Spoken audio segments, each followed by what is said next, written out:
I've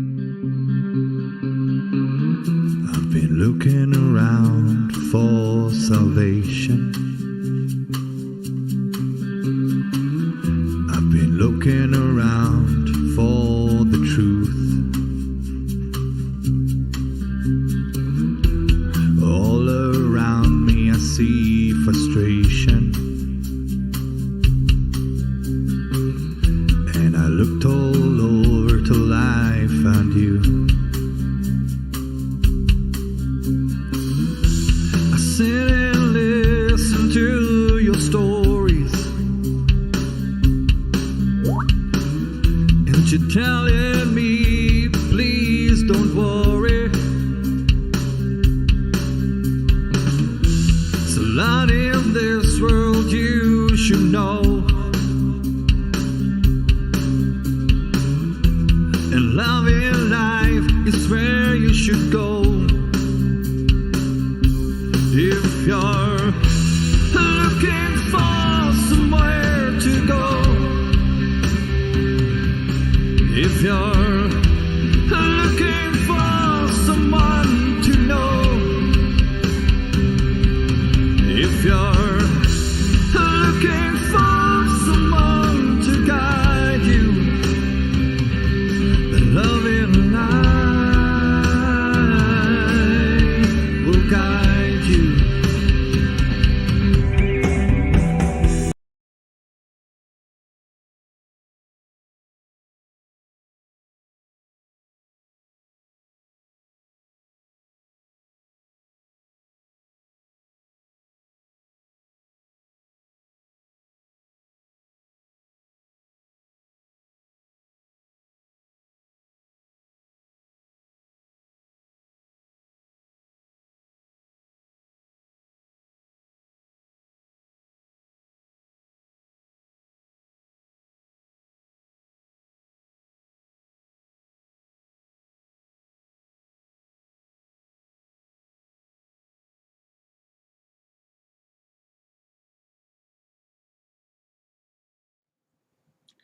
Goeienaand, good evening, fellow South Africans and citizens of the world, and welcome to tonight's live stream.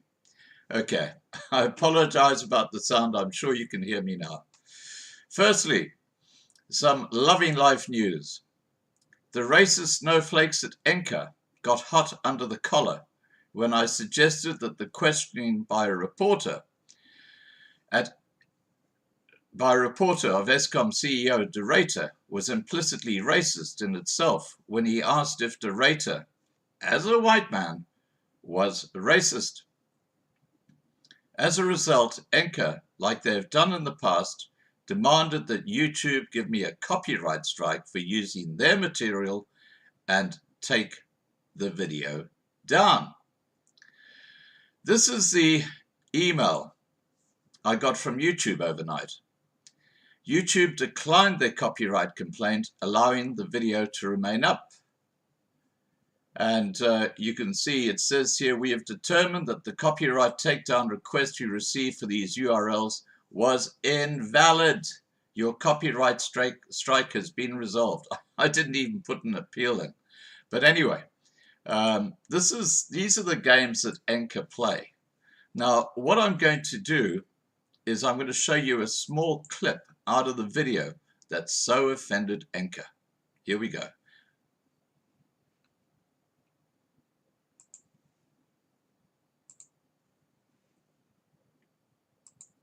And in the video that's attached here, and I'm going to play a little clip for you, and then you can watch the whole thing.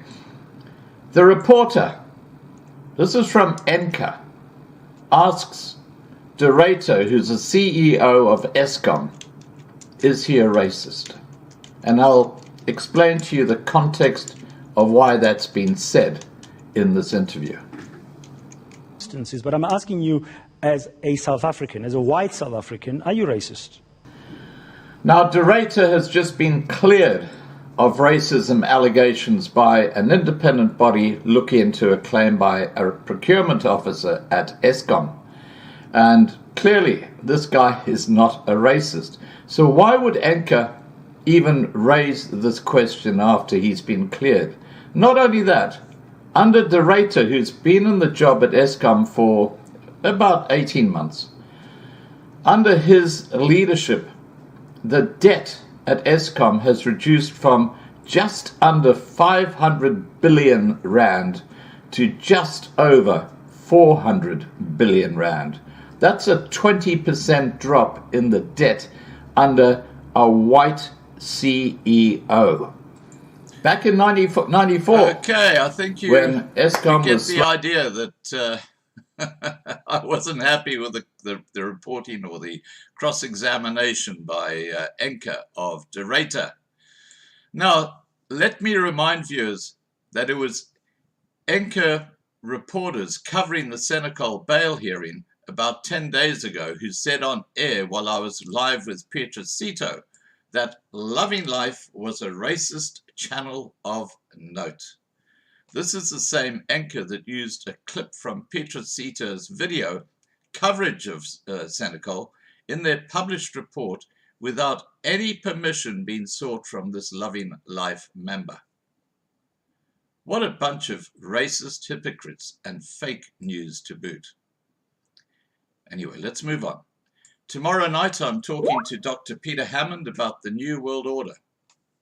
Tonight I'm speaking to Michael Tellinger and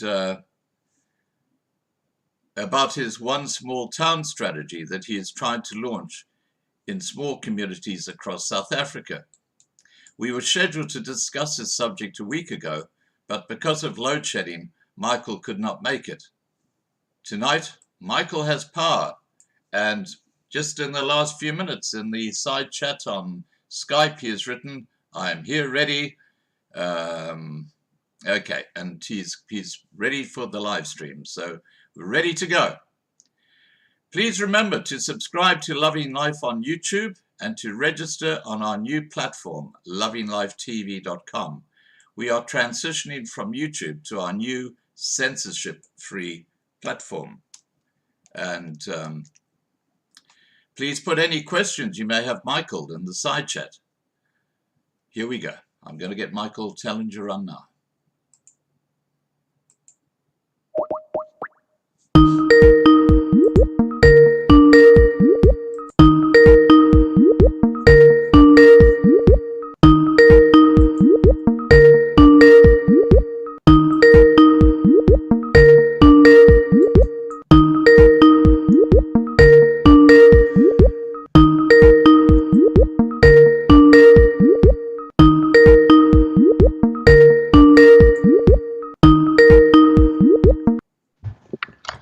Hi, Michael. Hello, Scott. How are you, mate? Yeah, fabulous. Nice to hear your voice. How are you doing? Yours too. I've just got your little icon at the moment. All right, let me turn my camera on. You're disappointing the ladies with your handsome face. Yeah, no, I ran out of my house. I ran out of my house really quickly because but we got power at the office because we got solar here. So and I forgot to bring my light with me, so we're gonna have to do with this really bad lighting. The lighting's not too bad. We can see you clearly. Okay, good. That's the main thing.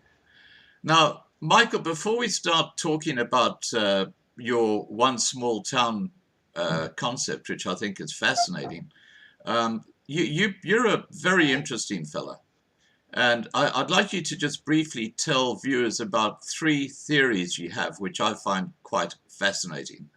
And those are Adam's calendar, the Bigfoot, and musical stones. Do you want to just give us a quick summary of each of those and what you think's behind them? Okay, well, Adam's calendar is a phenomenal archaeological discovery, which is a rediscovery of an ancient site that is dated to around 300,000 years. It's one of the oldest, if not the oldest, archaeological sites on Earth. It is all the evidence around it points to what we read in the Sumerian texts about the activity of the Anuna gods, or the Anunnaki as they became known in the Sumerian texts. their activity here in southern Africa, and their gold mining. Adam's calendar is a machine. It's not just a calendar; it's a machine, a very powerful toroidal field generating device that is we've measured, very powerful energies coming around it. I don't think so. We know so. So this is just, when you say theories, these are not theories. These are scientifically proven observations. So we've got to be very careful how we choose our words when we talk about these things, because then people think, oh, he's got an interesting theory. Or this is not a theory. This is an actual site that is absolutely unquestionably measured, analyzed, not only with its cardinal alignments with the solstice equinoxes and cardinal points, but the fact that it's a machine. It's a toroidal field generating machine. And toroidal field, if people don't know what that is, we can come back to this so I can explain what that means. The fundamental structure of everything in creation, torus fields, toroidal fields. And then the second thing you brought up was it the giant footprint? Yeah, the Bigfoot, the one that you stood next to that was in the stone. Yeah.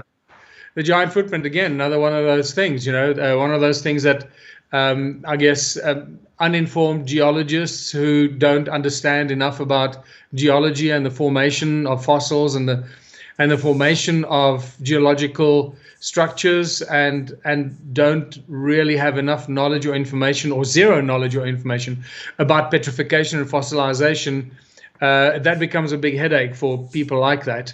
And unfortunately, those are the ones that most of the time practice pseudoscience, and often those are the ones that hurl those accusations at others.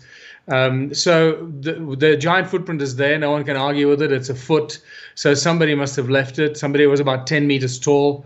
And that really that's an entry point into the evidence of giants on Earth. And that is one of the most beautiful examples of a giant footprint on Earth, anywhere on Earth today.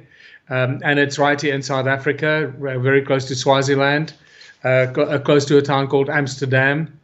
And there's a very interesting story about that footprint, obviously, how it was rediscovered in 1931, I think it was, by a guy called Stoffel Coetzee, a farmer who was hunting in the area. And how it is revered by locals. And then obviously it points to ancient gold mining as well. A lot of the activity here, the ancient ruins of Southern Africa, which is actually the largest collection of ancient ruins anywhere on Earth. There are more than 10 million ancient ruins just in South Africa and Zimbabwe, in the Southern African region. More than 10 million stones, what became known as stone circle ruins. And these are what I've been studying for the last 14 years and making some really fascinating discoveries and scientific observations on many different levels. It's just, this is a discussion for more than a week, not just an hour or so. And this is where Google Earth is so useful, because Google Earth, you can zoom in and actually see the structures, can't you? Yeah. So what the giant footprint does is, again, shows us that all the ancient cultures, including the Bible, obviously, remember the Bible talks about giants of different sizes. So when we talk about giants, and the Book of Enoch, for example, talks about giants that were from small to large, the largest of them being 3,000 ells tall. Now, an ell is from your fingertips to your elbow. That's an ell. That's the ancient measurement. Wow. If an ell is about half a meter, so 3,000 ells would be 1,500 meters. So that's how tall the big giants were. And then there were the smaller, all kinds of, from that size, and there were possibly bigger ones, but from that size down to the ones that were like 12 feet or 3 meters, 4 meters, and then 10 meters, and then we got evidence of 40, 50 meter giants, and then 70 to 100 meter giants, then about 300 meter giants, and I've got evidence, fossilized body parts of these giants in my museum, those that are small enough for me to pick up and bring here, and then obviously the physical evidence that are scattered in the mountains around us among the stone circle ruins, that are large fossilized bones and body parts of these giants. one of the best examples of a giant is in my museum, which is the front section. This section of your toe, of one of your little toe, that first section of your little toe. And if you want me to go into the story, how do we know that it's a toe of a giant? There's irrefutable evidence of that. And then you start recognizing the fossils, the petrified, fossilized body parts of all kinds of creatures, humanoids, reptilians, who knows what other creatures, and then obviously the pieces of giants that lie around here as well. No, before you go on to the musical stones, I just want to give a shout out to your tours, because you do tours for people, don't you? Where they can actually go and have a look at Adam's calendar and Bigfoot and stuff like that. How do they contact you if they want to do that? Just go to my website, michaeltellinger.com. Okay, there you go. And there you will that's the easiest website to remember. And there you can also sign up to my video channel, which has got hundreds and hundreds of hours of documentaries, presentations, exploration, discoveries, real lifetime discoveries in the mountains. As we discover these things. So this is historical stuff that I guess in future will be really exciting to watch. And some of it dates back 12 years now already. So very exciting stuff of these real discoveries. So michaeltellinger.com is the best website to go to, and then navigate yourself from there. That's the easiest. Right. Now, just talking about your YouTube channel, I'd love to have that in our contributing channels on our new platform, lovinglifetv.com. We got some really big South African YouTube channels in there, and it would help promote what you're doing as well, because it's just another way of promotion. So what do you think about that? It sounds great. We've got a lot of material on YouTube. Okay. And unfortunately, as many people know, we can't trust YouTube anymore. They seem to be censoring and editing and getting stuff off the internet. Can I just say to you, Michael, that we have a community channel on Loving Life, and for all those participating YouTube channels that are on Loving Life TV, as part of the process, we actually back up all your videos onto our own cloud. So if YouTube take you down, it doesn't matter, because we've actually got all those videos backed up, and your contributing channel on Loving Life TV would remain. And not only that, but the way we're going is we're looking at integrating those contributing channels, so we'll actually have live streams in the future happening on lovinglifetv.com directly from contributing channels. And of course, whenever you put a new video up on YouTube as a contributing channel, it automatically goes up into our own backup. So, if everything is saved and recorded. It sounds fantastic. I look forward to seeing it and participating. Great. Now, one thing we didn't talk about yet was musical stones. Do you want to tell us about, because I was there at your museum and I heard these things and I was blown away. Tell us about musical stones. Well, that was really one of the first things that attracted me to these strange shaped or weird shaped stones. When you see stones that are long, like a meter or 1 meter 20 long stone, and it looks like a French loaf, and you ask yourself, what the hell is this? Why is this stone this weird shape? And then you start finding more and more of these. And it's very puzzling. And when you're unaware of what's going on and what it is that you're looking at, it's a very exciting process of real discovery, real enlightenment, and your eyes opening to what is around you. So when I started discovering these stones in 2007 here in the mountains of Mpumalanga, they started to blow my mind, because you pick them up and you hold the stone, if you can hold it, because they're quite heavy. Yeah. And then you tap it with another stone, just tap it gently, and it rings like a bell. Yeah. It literally rings like a bell. And that was one of the first things that attracted me to these stones, the acoustic property. And that's just, because I'm a sound guy. I studied sound. I'm a musician. I come from sound engineering, understanding sound, how to manipulate it and so forth. So when I heard this, it blew my mind. And I went, why do these stones ring like bells? What's going on here? And then, by 2018, when the penny dropped, how some of these stones, especially the elongated ones that have these beautiful acoustic properties, when I realized that these are not stones, these are actually fossilized and petrified body parts. A lot of them are leg bones and Wow. femurs and whatever other creatures they are. And that's why they're such weird shapes. And then once you've seen it, then you can't unsee it. Then it becomes really obvious to anybody.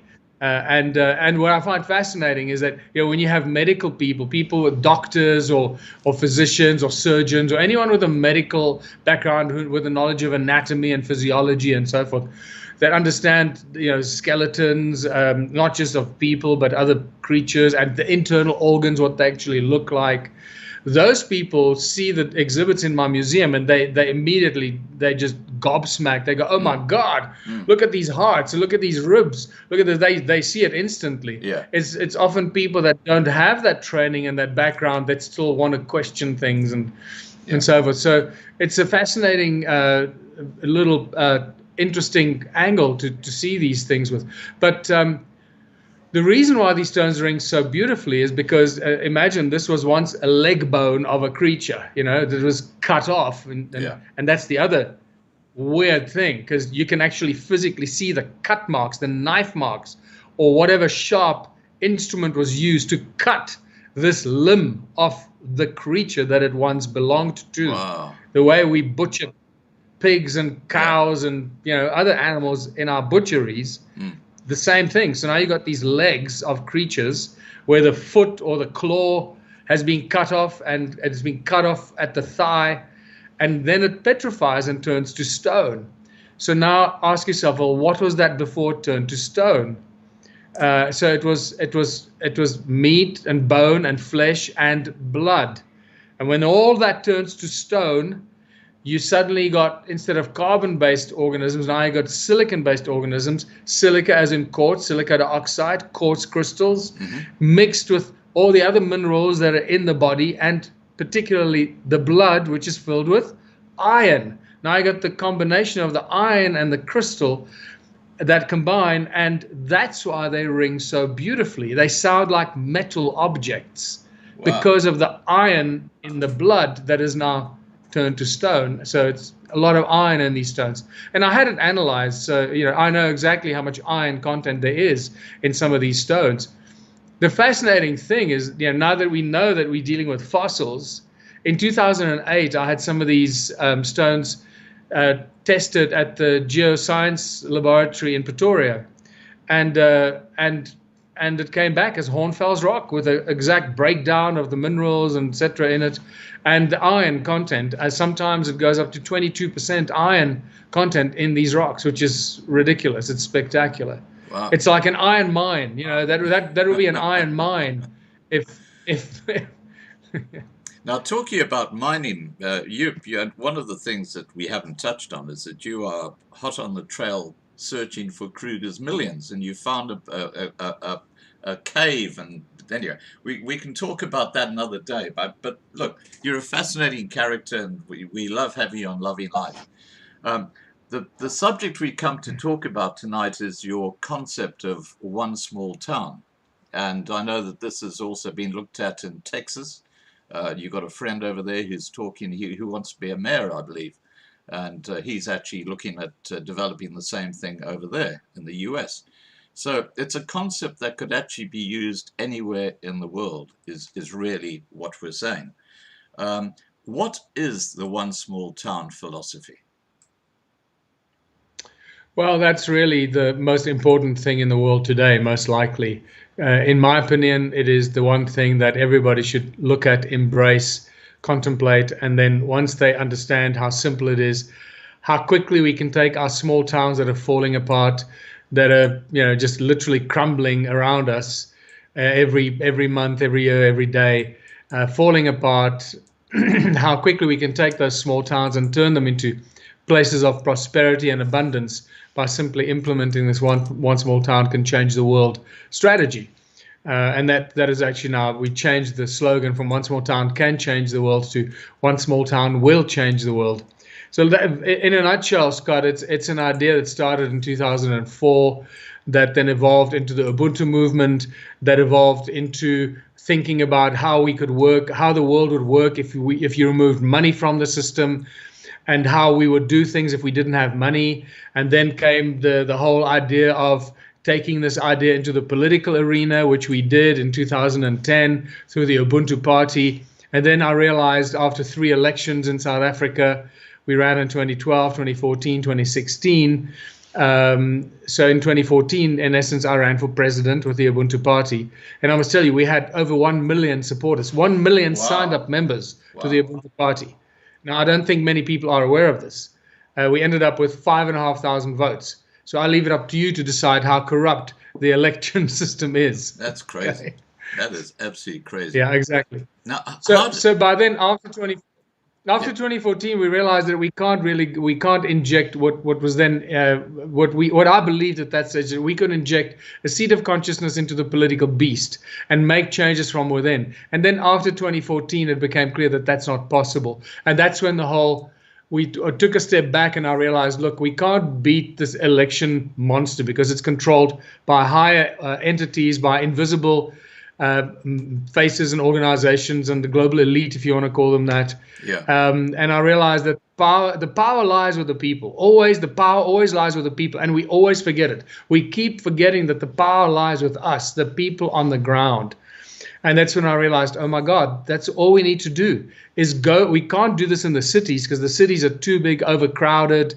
It's a mess. But if we go to the small towns where people still live in relatively closely knit communities where everybody knows everybody or almost, it's a lot easier to influence, first of all, to share a new idea and to then let the people think about it and then embrace that idea if they resonate with it and then implement it.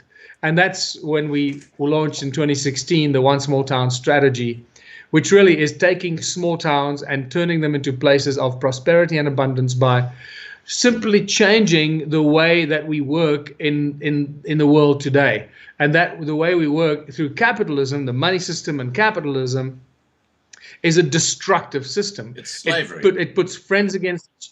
Yeah, it's slavery. It puts friends against each other, family members against each other, trying to undermine other businesses to get to the top. And then once you get to the top, then everybody wants to push you off the perch, so because they want to get to the top. So that system doesn't work, and we know it doesn't work because look at the world around us today. It's a bloody mess. It is. And I've been going around the world since 2010, preaching, or actually since 2005. Before I started traveling internationally, and sharing the whole One Small Town model and the contributionism model that evolved really before the One Small Town even became an idea. Contributionism was an alternative to capitalism or socialism or communism or fascism or any other ism, and contributionism works on the philosophy that people contribute.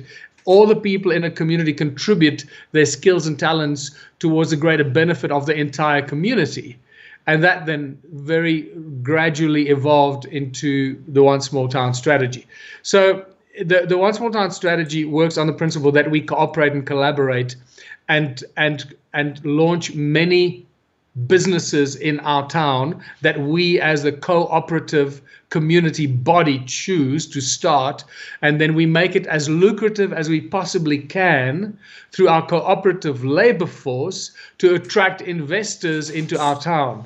And let me tell you, it is exploding like wildfire around the world. It's unbelievable what's going on and how people are just finding this and watching a few videos and just falling in love with it because they realize how simple it is and how achievable it is. What you really need is a few very small communities to actually pick up with the idea, make it a success, and then other people in bigger communities will say, hey, we'll give this a go as well. Now, there's one One area that I need to talk to you about, which I don't think is part of your current one small town strategy, and I'll tell you a story. Okay, I'm a numismatist. I collect old coins. And when I worked for Barclays Bank in Ikopo, which is an onomatopoeia for a cow's hoof going in mud, Ikopo. That's a fact. But there's a little town south of Ikopo, just across the Umzimkulu River, called Umzimkulu.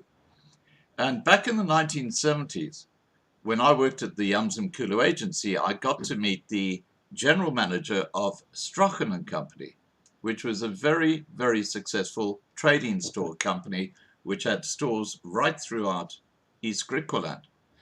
And what I discovered was that they had their own token coins dating back to 1874. Now, before they had their own token coins, which were basically backed by the produce in the stores that they had, they found it very difficult to trade. And once they had these token coins, they just exploded. Now, these token coins were used as currency by the indigenous population right around East Griqualand for 60 years.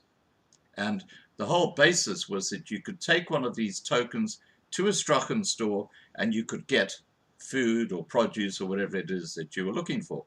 And I would see, and there are a couple of really good benefits by having, let's say, a community's token coin that might be backed by the local store, because they become collector's items. Now, what that means is that I've got to, Scott, I've got to stop you there. You're going completely 180 degrees against the one small town strategy here. So I need to stop you there because I don't want people to get the wrong idea. We've look, keep in mind, I've been doing this for 16 years. We've exhausted every possible avenue of different ways of doing it, and what we ended up with, 2016, was realizing that we cannot go against the system. We can't fight the system, try and oppose the system, or try and beat the system by being clever or by isolating yourself and becoming a self-sustaining community or an isolated community or an intentional community.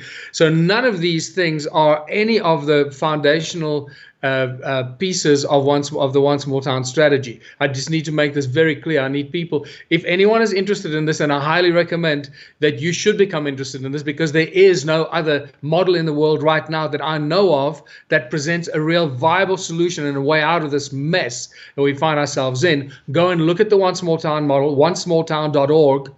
Go watch the videos, read some of the material, and you'll get hooked within a few minutes, literally. So what we discovered is that none of these opposition or diversionary tactics work. What works is what now has become our motto and our slogan, which is a very powerful slogan, and that is, we use the tools of enslavement as tools of liberation. By taking what they use to enslave us, whether it's money, and money being the number one tool of enslavement. We're talking fiat money. Obviously. Yeah. I'm talking fiat currency money, yes. Yeah, okay. Right? So we don't want to create alternative currencies or coins or tokens or anything else, or use Bitcoin or any other cryptocurrency. I'm not suggesting that we're not going to deal with it and we're not going to create it as a business, but as a collective and as a collective cooperative that the town will form itself into by those that want to participate in the one small town strategy. The simple philosophy is we use the tools of enslavement as tools of liberation, and that is money being the number one. So the objective is to set up as many businesses as we can, and I highly recommend that people go online and watch the videos, because the pennies will start dropping for you as you start watching this, and you realize how powerful this is. Because the moment we start using real money, dollars, euros, yen, pounds, rands, whatever, we're using the tools that the elite have created to enslave us. But we're now going to turn it around, and instead of competing against each other, we're going to cooperate and start collectively benefiting from all of these benefits that normally only enrich those that enslave us. Now we're going to become the masters of our own enterprise, and the benefactors of our own enterprise. And when you look at the actual, when you look at the the business plans of some of these examples of how you compare, say, a bakery or a dairy in a normal capitalist town compared to a bakery or a dairy in a one small town or a contributionism community, it's staggering how much more profitable they are and how much more profits the community actually makes. It's spectacular. So it's right up front. I need to tell everybody, we're not bartering and trading.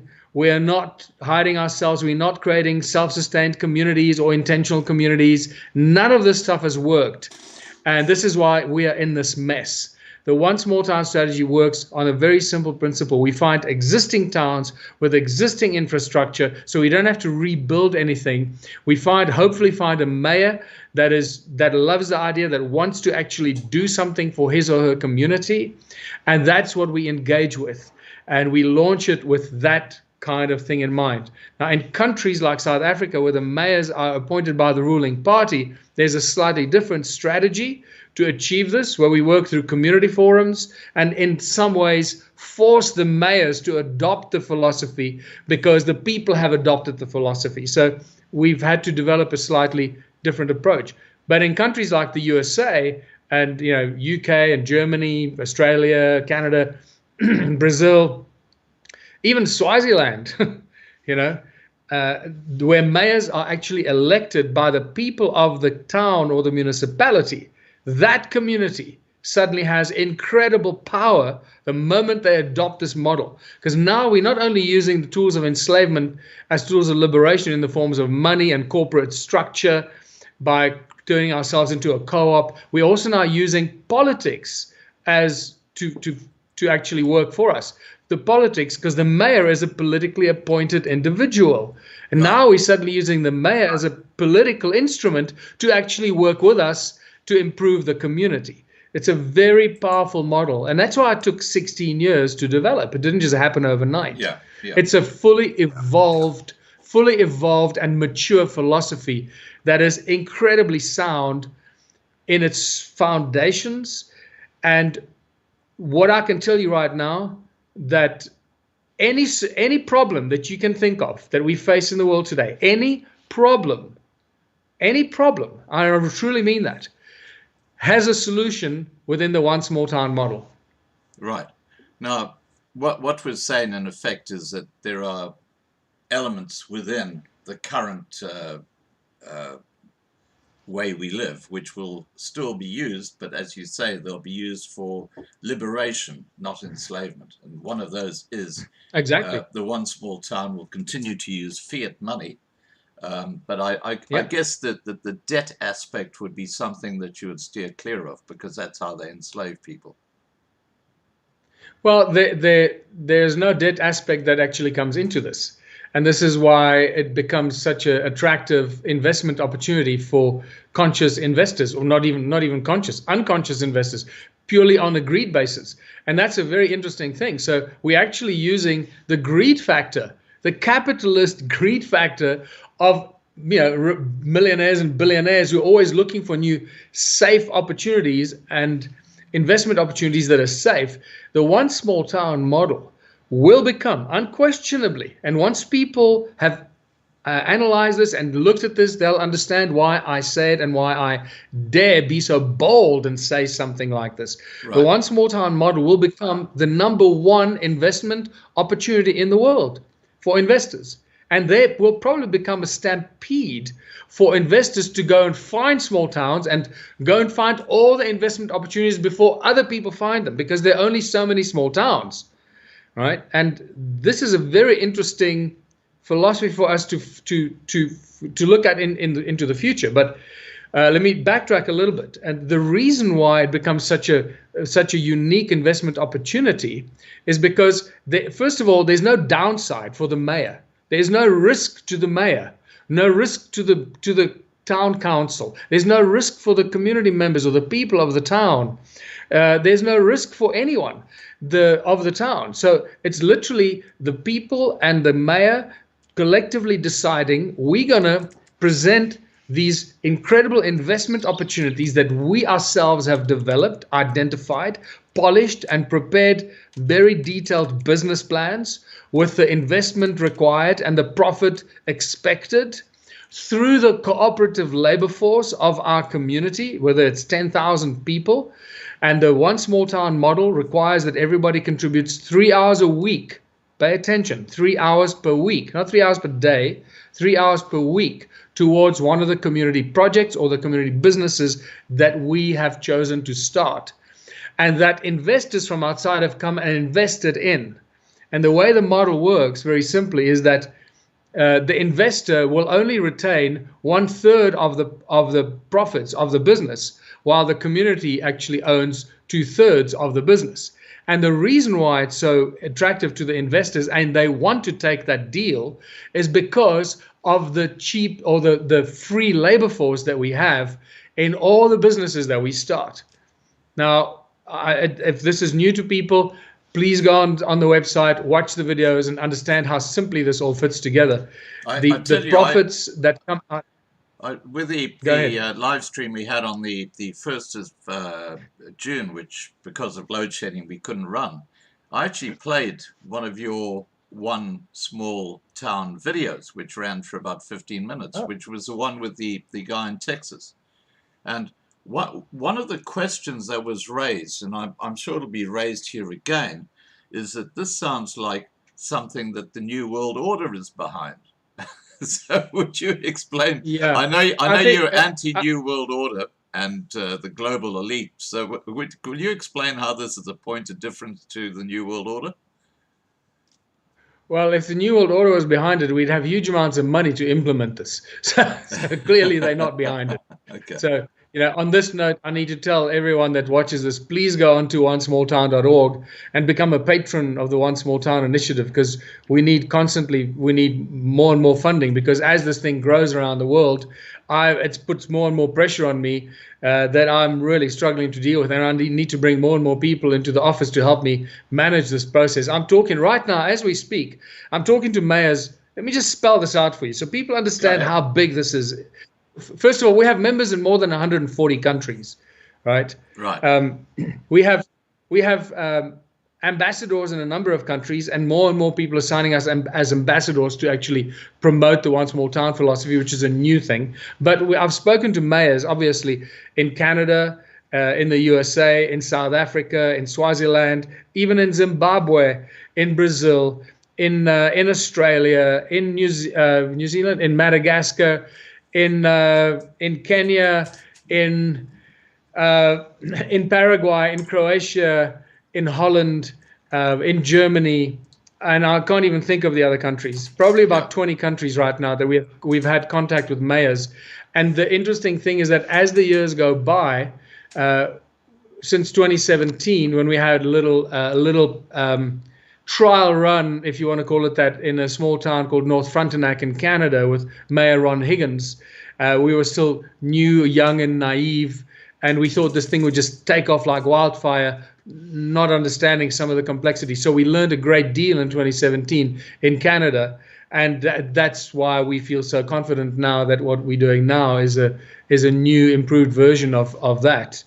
But what we learned. What's happening now is that the quality of contact keeps improving, and we now have mayors that have actually already been elected on the One Small Town wicket. In Croatia, we've just had a mayor last weekend that was elected on the One Small Town ticket, if you want to call it that. Mm-hmm. So I'll be introducing those people, the team from Croatia, very soon. We're about to go to work, and Croatia may just be the first country that actually has a mayor and a community that launches the One Small Town model. Germany is becoming really hot at the moment. Paraguay is the next one. We have a mayor that's about to run and will win because he is the most popular guy in this particular town by far, and he's going to become the next mayor. And so it goes. In South Africa, I met with one mayor that's really keen on this. We need to follow up with that. And then I've just been introduced to a brand new mayor of a little Karoo town who's already keen on this. So it's just growing all the time. it's an idea whose time has come. It's really, I think it's as simple as that. Well, let's face it, South Africa's got to be a absolute dead ringer for what you're talking about, because there are very few towns, little towns in South Africa where the service delivery works. And one of the interesting things about your project is that you are saying that you will supply community electricity free of charge. How do you go about that? Yes, now this is a really important question. And just before I answer that, I'm just about to launch on our website the 4 intensive workshops that I concluded last weekend. And these are 4 2.5-hour workshops. So on the One Small Town implementation, how to implement the One Small Town. So this is brand new as we speak. We're probably gonna load this on the website tomorrow. So please go to onesmalltown.org and find this new the 4-part intensive workshop on the One Small Town implementation. And please watch it so you really get to understand how simple it is and how exciting it is when we start working towards this. It becomes a very exciting and motivating and uplifting project that gives people hope for the future on a scale that I've not seen before. It literally makes people go crazy. They get so elated and excited. They just want to run out and tell everybody. And I often have to calm them down and say, please don't do that. Just first take the information and learn all about it before you want to run out and tell everybody, because sometimes you can sound like a crazy person, because when you start shouting this from the rooftops, people think you're nuts, right? So just take it easy. So go on the website and watch these workshops if you're interested in this, and it'll make you see how easy it is for us to achieve this. The electricity aspect is really important. So over the years, working with the Ubuntu movement and the development of the One Small Town strategy, I've been incredibly blessed, meeting some of the world's greatest inventors, scientists, educators, healers, teachers, whatever, engineers, guys that have, some of the guys that have been nominated for Nobel Prizes, some people that have developed technology that is just simply unimaginable, people that can cure cancer, that can regrow spines, that can make quadriplegics walk. I mean, things that is just not in the mainstream or even known about. So I feel deeply grateful for that, because I guess people have approached me because of the Ubuntu movement and the unification philosophy of Ubuntu that embraces everybody, and especially the One Small Town strategy that always invites, embraces, and welcomes everybody. No one is ever excluded in the One Small Town strategy. It is impossible to exclude anyone, and once people get their heads into it, they realize why, and why it's so beautiful and fully embracing of everyone. Yeah. Now, and gives everyone opportunities.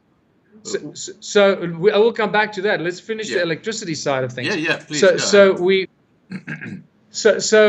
I've met inventors with the most ridiculous, technologies that generates electricity. And when we say generates electricity, we're talking about, you can call it free energy, you can call it 0 point energy, you can call it anything you want. But often people call things 0 point energy because it sounds impressive, and they want to sound impressive, and they don't even know what 0 point means. So if you want to learn what 0 point means, watch some of my lectures that I talk about the toroidal fields and where the 0 point is, and how that actually affects the nature of reality around us, and why free energy is available on tap. Literally, it's available on tap around us, in the field around us. But you first need to understand what 0 point is and how it works and how it actually manifests into physical form. And this is why we can tap into that energy. But anyway, we have this technology, and the Ubuntu movement has access. I have access to a number of technologies. Not that I have them, but I have the inventors that are standing by to share that with us, but not in a way that people think. In the past, inventors all made the same mistake. And this is why we have not seen the release of this kind of technology to the world. Most inventors, unfortunately, are naive babies. Not all of them, but most of them.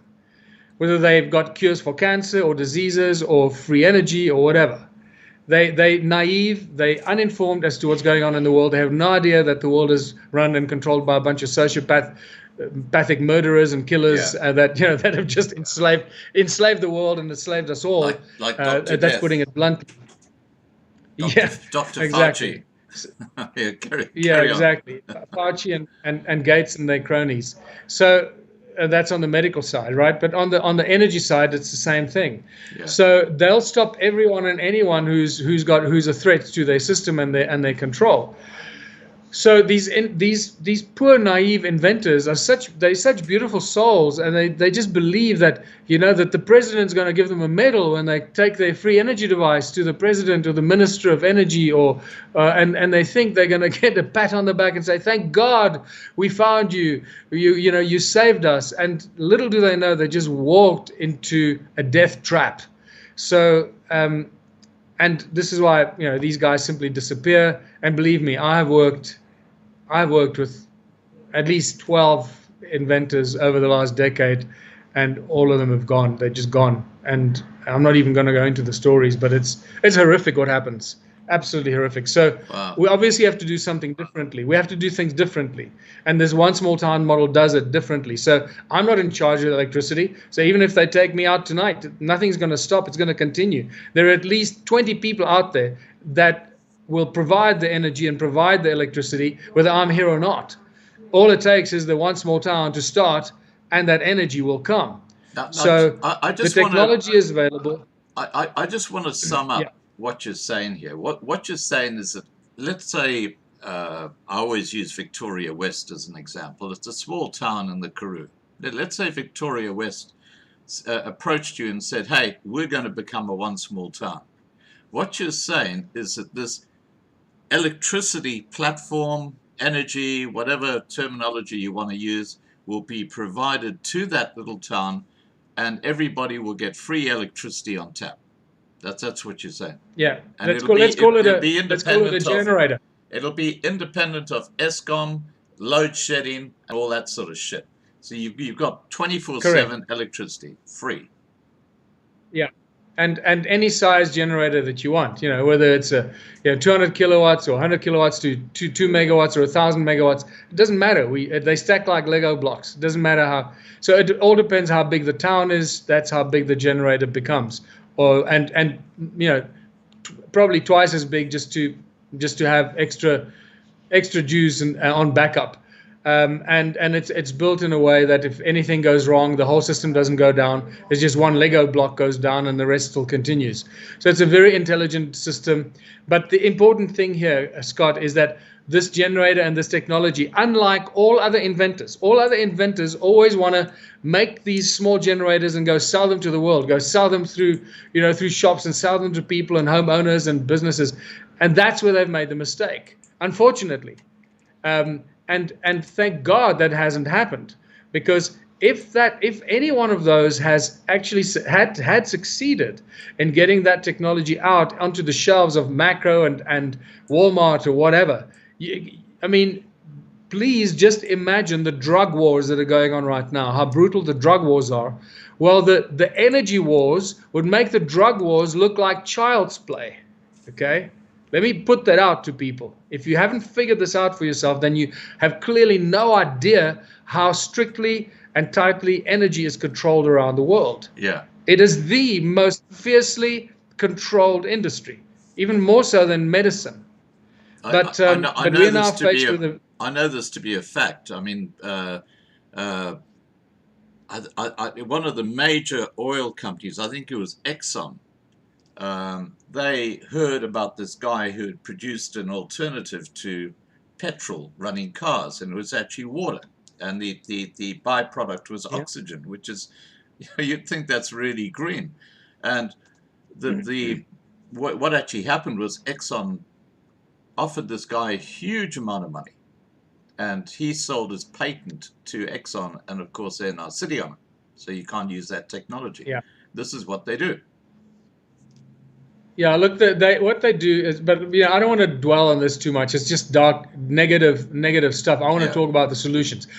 People know that these people just disappear, and the inventors are naive babies, and they run into the arms of the devil, and then we never see them again, and their discoveries are simply removed, and we never see them.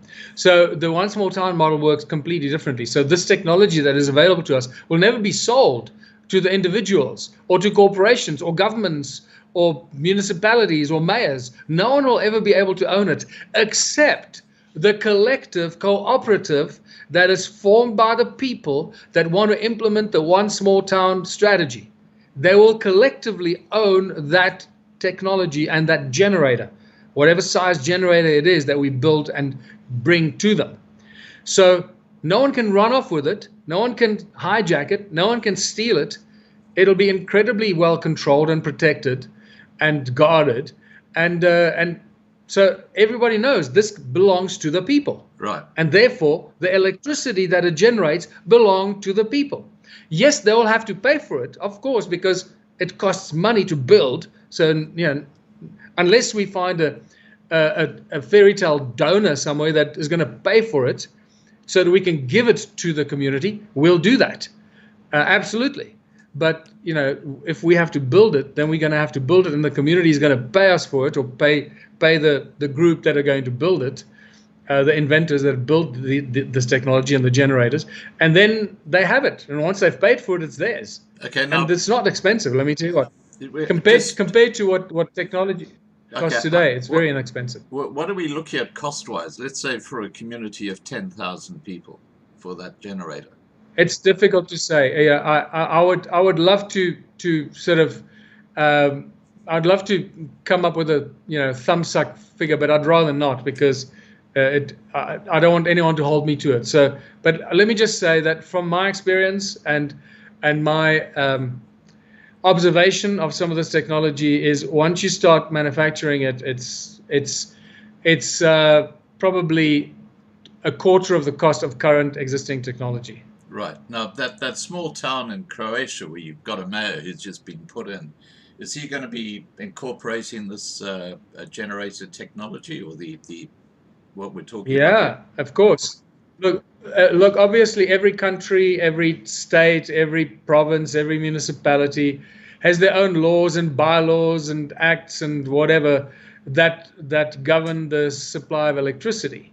So we have to work within those confines.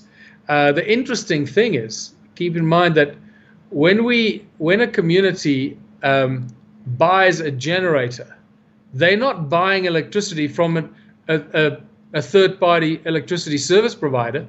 They become their own service provider. They own the generator. So like when you own a generator to run your house, now suddenly the community owns its own generator to run their own community. So the laws there I expect will be different from them suddenly saying, no, we're going to buy electricity from someone else that's generating electricity and giving it to us for free. So can you see the subtleties in these? So yeah. This is a very interesting and subtle and important subject to discuss on many levels. So I've had discussions around this with people in many countries and some of the hurdles and obstacles, and you'll be surprised how often people find solutions to it very quickly. And just in South so Africa, that we're for example, very clear with people here, the generator we're talking about here is not the one that you fill with diesel and you pull a handle and it goes chug, chug, chug, chug, chug, chug, and shut. We're talking about a completely different technology, aren't we?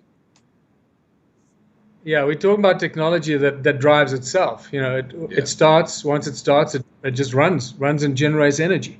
Yeah, and I know that there are many engineers out there that just can't fathom this, they can't contemplate it.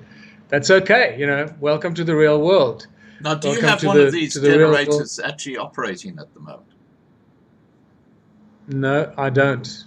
I've worked with them, I've seen them, I've touched them. So you've seen the electricity they generate?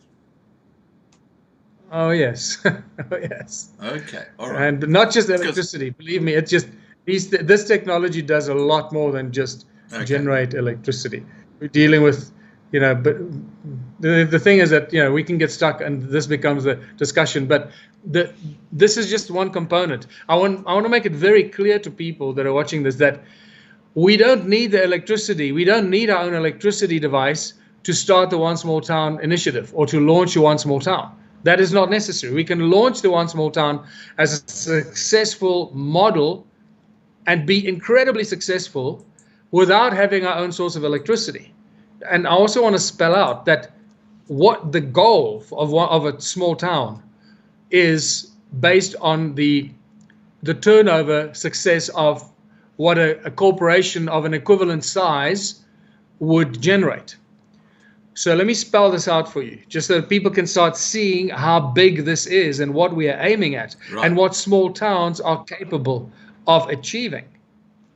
So any corporation, and I want people to go away and do their own research. So it's not me telling you, you need to go do your own research on everything I've told you. Please go and check up on me. Make sure that I'm not making stuff up and trying to confuse you or lie to you. Go and double check that what I'm telling you is so. And any corporation that employs 5,000 people or more, multinational corporations, does an average annual turnover of about $1 billion US dollars or more. Some corporations with 5,000 employees do up to $20 billion turnover. All depends what industry they operate. Now, that's what we can generate, and that's what we can attain. A town of 10,000 people that contribute 3 hours a week, I've been able to balance and compare to a corporation that employs 5,000 people. So any town of 10,000 people where everybody participates, we can turn over $1 billion or more with the businesses that we start in our community. This is what we are aiming at. Right. And when you break down the profits, it is spectacular. Now let me ask you this hypothetical question. Okay, let's take Victoria West as an example again. Okay, it's a perfect little small town. Now let's say there's a McDonald's operating out of Victoria West. How does that fit into the co-op? Because clearly it's a franchise and it's run by huge companies in America. How would they actually continue to operate in a one small town? Yeah, it's a very good question, a very important question, because that goes straight to the heart of how embracing and forgiving and incorporating the one small town model is. So no matter what business there is, whether it's a large mega factory that's producing food or clothes or computers or fridges or whatever, Nestle, for example, or a mom and pop. Nestle is, yeah, but you see, this is now getting to, we need to also identify the small towns where those kind of companies probably don't operate, but they may operate there. So for people to comprehend this, they really need to watch all the videos, watch as many of the videos as you can, so that you become totally au fait and you truly comprehend this model, how it works. So you can start seeing how the existing businesses, the existing factories, the businesses, from the large businesses to the small mom and pop stores, how they will become incorporated and benefit from the one small town model. Some of them will not benefit. Some of them will resist the activities of the people and the co-op. And some of these that resist it may be the Coca-Colas, the Nestles, and the large multinationals that are enslaving the people and poisoning and killing the people. Right. The large pharmaceutical company, Procter & Gamble, you know who I mean. So there are very specific examples that I share over the years of how to attempt to incorporate these businesses and how to offer the platform to them to turn themselves into a cooperative, community-owned business. And the choice becomes theirs, whether they want to do it or not, right? So once they choose if the arrogance and the ego and their greed says, oh, screw you, it sounds like a communist plot, I'm not going to participate in your stupid community projects, you can start that and see how successful you are. Well, I feel sorry for those companies because they're going to go out of business. And once again, this is one of the reasons why our initiatives and the businesses that we choose to launch as a co-op, businesses that we own, that we have identified, we've done the business plans, business models, and we're going to launch them by inviting investors, right? So once we've launched a few of the cornerstone businesses, whether it's the dairy, the bakery, the engineering shop, the computer business, the clothing factory, the food growing, obviously food growing is always the first. Yeah. Food growing, food security. Food security and food independence on many levels. And all the facets that the subsectors, the manufacturing of food from, we're not just going to grow corn and sell corn in bulk. We're going to make cornflakes and tortilla and anything we can bloody make with corn, because that's where you make the real profits. So we're not stupid. We know how these things work. And these are all the business opportunities that we make available and offer to the investors. So once we've identified these cornerstone opportunities and they have been funded and we've launched these businesses and the profits start to flow, and some of these profits could be vast very quickly, right? Because we also know how to secure distribution deals and sales agreements, because we're not stupid. We're not going to use hippies to do that. We're going to use well-experienced national sales managers and buyers from big companies that understand how to do these things, because now suddenly we become a competitor. A town of 10,000 people becomes a competitor to any large global international corporation. So we need to act and behave as such, right? So once those profits start to flow, we no longer need investment from outside investors. We can then reinvest our own funds into starting more businesses that then are 100% owned by the co-op and the community. Can you see why now suddenly, why the investors will be running in to be the first investors in the cornerstone businesses before the town becomes self-sufficient in funding itself, and then no foreign investor will have an opportunity to invest? How can you come in as an investor and say, I'm going to start a bakery, when the bakery in town is owned by the people and we make the bread virtually for free because the labor is free, the electricity is free, we provide our own flour, our own yeast, our own water, everything we provide to ourselves because we grow it and then deliver it to the bakery. How can an outside baker come and compete with a community-owned bakery? Yeah, it's just never going to fly. That is the elephant in the room that you've just raised, and this is why I'm excited by your project, because the threshold for the tipping point where the profit-driven multinational company, whatever it might be, is quite high when it comes to the profits they want to engineer out of that community. Whereas in a cooperative where people are working together, the actual profit level is a lot lower, which means that the actual delivery of goods and services to that community through the cooperative is going to be a lot cheaper than the multinational, which has got bigger overheads and shareholders screaming out for bigger profits. So you really turn the whole thing upside down on its head. Absolutely. So once we launch this, we literally take out all the big corporate competition overnight, unless they choose to convert into a community-owned, a cooperative-owned business. Then we embrace them and they become part of us.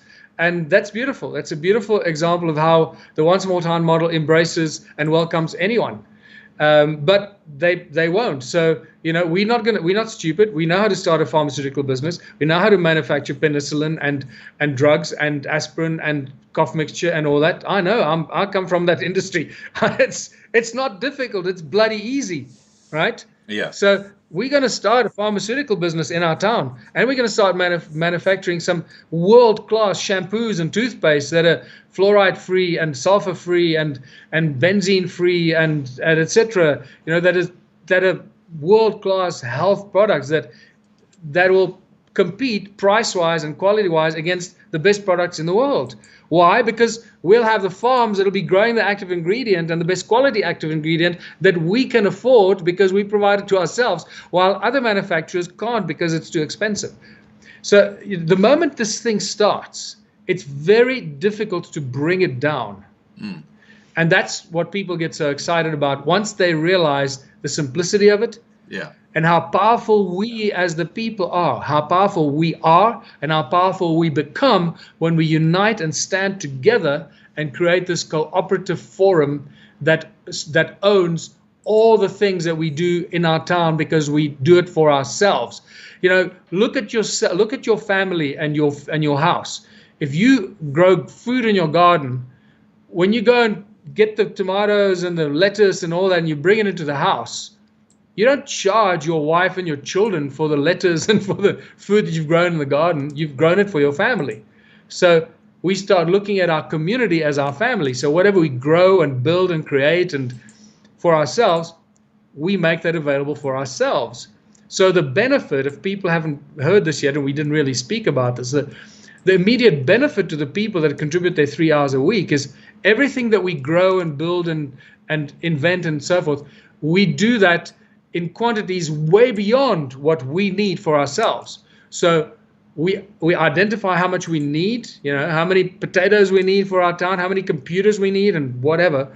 And then when we start to grow potatoes or build computers, we build 100 times more than what we need. So once we can export distributed potatoes, exactly, and the rest is all exported. And that's where the profits come from, because our potatoes make a lot more profit and we can sell them cheaper than anybody else.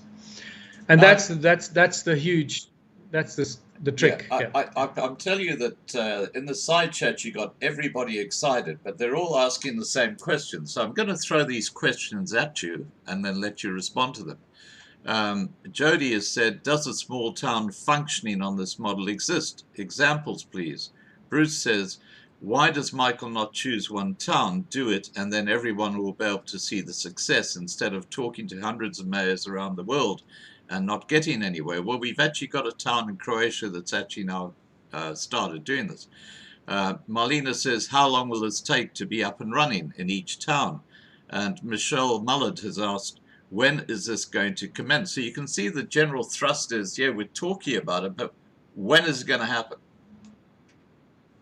It could happen tomorrow. It's it is a process. I don't have the funds to go and launch this. If I had $100 million, I'd start it tomorrow. And we've been offered funding from, crazy amounts of funding by people that come out of the woodwork. But right now it's just talk and hot air. Right now we don't even have enough money to run a successful office. So we constantly, asking for donations to keep the office going, so I can keep growing and expanding the idea and growing the movement around the world. So please go out there and become a patron of the One Small Town project and the One Small Town initiative. The more money we have at the office, the more successfully we can spread the message around the world. There is not one town that we've launched this in. Believe me, the moment we launch the first One Small Town, everyone will know about it. It'll become the hottest subject on social media around the world. And for people to understand why and how I can say this, please go onto the website and watch the videos. Because all these questions that come up is what I call frequently asked questions. I've heard them over and over thousands and thousands of times over many, many years. What that does, it shows me how equally poisoned our minds are, how equally trapped we are in this matrix that we have to live and survive, and in this misery we find ourselves in this world. It's spectacular. And as people start to embrace the One Small Town model and they start seeing how beautiful it is, they start to be able to answer all these questions themselves. You'll be able to answer any question that you throw into the pot. You'll be able to answer yourself very, very quickly the more you start embracing this and it starts to make sense. Because the answers come from within the model, not from me. The model brings the answers out because, Now, I just want to say that I think it's a really exciting concept and a project that we're talking about here. And based on that very statement I've just made, we've got local government elections coming up in August this year in South Africa. Isn't this a perfect time to reach out to mayors of small towns who will probably get re-elected Obviously not ANC mayors because they have their own agenda, but if you get like independent mayors to actually isolating who those people are, getting them behind one small town, and you might have, after the August elections in South Africa, half a dozen towns that say, we're going to give this a go, because what we got at the moment is bullshit. Yeah, absolutely. That's exactly what I'm doing. It's a process. I'm one guy running this movement, and it's tough. It's hard. Let me tell you what. It's not an easy road. So to reach out to these mayors, it's an easy statement. Well, how do you reach out to them? How do you approach them? Just to approach them and be able to talk to them is often very, very difficult. So I do what I can. I use social media. I use people that know the mayor, that know councillors. We find our way in all kinds of ways. I have met several mayors already. They love the idea, and then nothing happens. Maybe they put under pressure. Maybe somebody tells them, you don't touch that. You don't go with that. I don't know what the discussion behind closed doors is. But we don't stop. I carry on. I'm relentless. I've been doing this for 16 years. I'm not stopping now. We are closer now than we've ever been before. We are literally, we could be days away. We could be days, weeks, months away. Who knows? What I can tell you is that the moment we launch it, the way that I propose that people will find in the workshop, go online and download the workshops and watch them. It's 10 hours for independent workshops, intensive workshops, how to implement this. And we go into a lot of different rabbit holes and so forth. And once we launch this, the way that I propose, the first mayor that starts this will become the most visible and spoken about political figure in the world very, very quickly on social media. And that visibility and excitement that mayor will create on YouTube, on Facebook, and all the social media platforms, because no other mayor has ever done this before in this format. It'll make mainstream news headlines. It'll make all kinds of headlines we can't even imagine. That news will carry on across borders into other countries, into other towns. It'll go to other people all over the world. They'll watch this and they go, oh my God, look at what this mayor is doing in this town, and whether it's South Africa or USA, whichever country. Look at what this mayor is doing. Why aren't you, Mr. Mayor, doing this for our town? So the pressure on the mayors around the world will come from other communities that will hold this up as a mirror and a model to their own mayors and councillors. And that's when we start seeing the domino effect. And this can happen literally overnight. It's a chain reaction that'll happen. Right. Now, we'll, as part of the contributing channels, we'll put one up for the one small town as well, so that that can be promoted there. And I just wanted to raise with you, what about those people within that community that for some reason do not want to participate in the one small town concept? You might have a family who decide, no, we don't want to be part of this. What happens to families like that want to stay outside the one small town concept? I bet you that from what I've shared with you up to this point, and from what your listeners have witnessed in our discussion, I bet you that many people already have the answer because it's that simple, right? So the model is we start the one small town, people sign up to join the one small town initiative, they contribute 3 hours a week, and in return for their 3 hours a week, they get all kinds of benefits. Right. Whether it's electricity, food, technology, clothing, horse rides. So those sitting on the side are going to say, oh, we've got to be part of this. Exactly. So the guys that are sitting on the fence are suddenly going to start realizing, hold on, you get all the food for free. You get like mealie meal and potatoes and cabbage, and you eat at the local restaurant for free. How does that work? And you go, well, because I contribute my 3 hours a week. Yeah. And they go, what? 3 hours a week? And you got that laptop, and you got and you get free healthcare at the hospital. Well, how does this work? Well, I contribute my 3 hours a week. Keep in mind that this is not a bartering trade. This is not a trading or a bartering thing. This is a one-to-many exchange. Very different from bartering and trading. Bartering and trading is just another form of enslavement and control, because he who has more to barter or trade will control everybody else.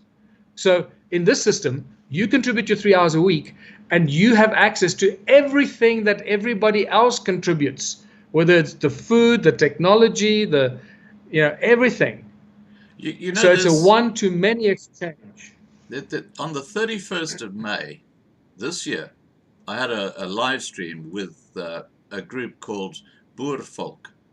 And basically, it was the Boer community becoming emancipated and declaring their freedom as free burghers from this ANC government. And they are building what they call a volkshuis, which is basically their community place where they sit down and they talk and stuff like that. And if you look at the old traditional towns that the Boers established, a lot of them were very, very close to what you're talking about here, where people cooperated, they worked together and stuff like that. Have you thought of actually talking to a community like that? Because I'm sure that they would have towns around the Free State and other parts of South Africa, which if they said, hey, this would be a great idea, they might actually embrace it and run with it. Look, before we come to the Boervolk, for whom I have great respect, obviously, like I have respect for all other groups that achieve success for their own people, that look after themselves without harming others. This is really important that we bring that in there. Absolutely. But let's just go back, because thousands of years ago, that's how communities operated. Exactly. Okay, let me make this very clear. People are probably not aware of this, that there is strong and overwhelming, clear archaeological evidence that ancient civilizations did not operate on bartering and trading like we are led to believe. That ancient civilizations actually, in their little villages and communities, operated on this contributionist model. This has been written about in archaeological papers for the last 5 or 6 years already now. And this is staggering and shocking information that was put out. I can go a lot more into that, but then I digress. So this is nothing. What we're doing now is just basically revisiting and inserting into the modern world today, into the insane world we find ourselves in today, an ancient philosophy that can work for us today. And then money was created, money was invented into society, and everything changed. And we now have the slavery system. But my problem with any group that isolates itself, whether it's based on religion, whether it's based on the skin of your color, the color of your skin, or ethnicity, or anybody that does that, automatically runs the risk and will be accused of elitism, of cultism, and so forth. The one small town model does none of that. It invites and embraces everybody. It doesn't matter who you are. All we want is to know that the people in our community have the best interest, obviously their family, but also to look after their community and to do whatever is going to serve the well-being of the whole community, and not just to serve themselves while they screw the rest of the community. And that's the difference between the one small town model and pretty much every other model that you can visit out there. And if people think they can find another better model out there, be my guest, go and look for it, find it. If you find something that you think is better, email me, I'll check it out. And if it's better than this, I will drop this and I'll support that. Right now, after 16 years, I have not found a single model out there that even comes close to this, and that is as embracive, as inviting and embracing of everyone and anyone, and is a unification platform for religion, culture, ethnicity, race. It doesn't matter who you are, where you come from. People will love you for who you are because they will see your contribution towards your community, and they'll recognize your skills and your talents, and they will reward you for it. They'll praise you for it, and they will love you for it. And that's ultimately all we want. We want to be recognized and loved for who we are and the talents that we have and what we bring to our community, our families in our community. And we want to be honored for what we do. and recognized. And very few people in our lives today, in this crazy world, very few of us ever get the opportunity to be recognized and loved for our skills and talents that we can share with the rest of the world. Yeah, well, I should tell you there's a huge amount of misinformation when it comes to, for example, the Boer farmers. They embrace their farm workers like family. And many of those farm workers have been working with them for generations, and they would never ever go anywhere else. And, you know, they get everything free. They're already acting like a cooperative. They get free electricity, the farm workers. They get free food. They get paid for the work they do. It's almost like a mini one small town, although it's just a little farm. So, you know, they do embrace, regardless of color, the community they work with. So, you know, I just think that this is where there's a lot of misinformation, especially pushed by the fake news, the mainstream media, and this side of the story needs to be told out there. Now, okay, can a town become one small town without the support of the mayor? How crucial is his role? Absolutely. It's really important for me to state this because often people get this wrong. Again, unless they've embraced themselves and immersed themselves in this, the mayor, the role of the mayor is very simple. The role of the mayor is to be the face and the voice of the initiative, of the One Small Town initiative, to go out there and to promote the initiative, to sell it to the investors, to attract the investors, and also to attract the talent, to attract the inventors, the scientists, the teachers, the healers, to come to his or her town, because through the cooperative labor force, we can then provide an incredible business opportunity around those scientists, those inventors, and so forth, and create an incredible business opportunity for investors to come and invest in. So the mayor's role is very simple: to be the face and the voice of this initiative. Nothing else, right? To enthuse, inspire, and make it work. The mayor does not have to know anything about business. The mayor doesn't have to know anything about business plans or none of that. It's not the mayor's job to do that. That's the job of the business planners, the project managers, the community for the co-ops, community forum, or what's it called, a council, the council of the people. I've been calling them the council of elders for many years, but it's probably better to call it the people's council, the council that represents the interest of the people, of the co-op, not the political or the municipal council. Those are two different things. Right. So the mayor doesn't, if the mayor chooses not to be part of this, or the people can't reach the mayor, they can just go, okay, well, screw the mayor. We'll form a co-op, we'll have a meeting, share this idea through the elders in the town or the community leaders. And in fact, I've just had a meeting like this 2 days ago with a very powerful community in Pretoria, a community forum, or the leaders of this community forum that represent, you know, few thousand, several dozen thousand people. And they just want to run with this. They would just want to go. So the people can form the co-op, get inspiration from the community leaders, form the co-op, go out there and do exactly what they would do without the mayor. The mayor doesn't have to identify the business opportunities. We as the people go. We have think tanks, we have strategic meetings and planning, and go and identify the business opportunities, the industrial opportunities, what factories are standing empty, what farms are standing empty, you know, what schools are standing empty, and recognize those business opportunities and then turn them into viable business models. We can do that on our own. We don't need the mayor to do that. And then we can create the beautiful website. We didn't speak about that, but in the workshops, people realize that the website that represents the One Small Town model is a critical communication and a platform to launch us to the world. So we as the co-op can create the website. We can put all our business plans on there and the business models on there that we then use as carrots. These are the carrots that we dangle in front of the investors, right? So we can do that ourselves. We don't need the mayor for that.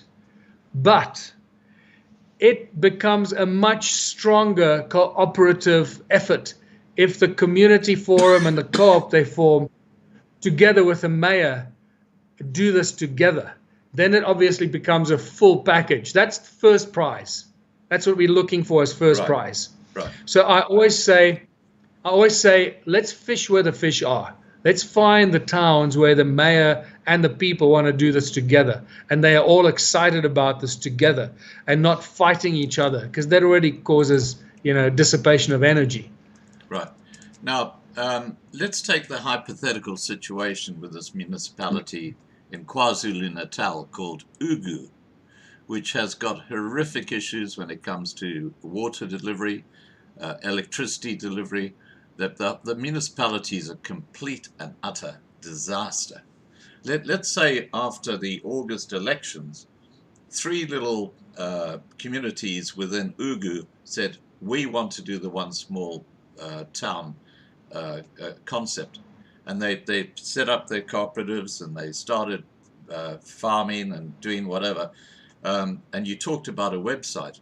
I guess one of the things down the line would be small, the one small town communities who are participating would be able to exchange goods or services, etc., probably at a much reduced price than you would actually pay if you weren't a one small town.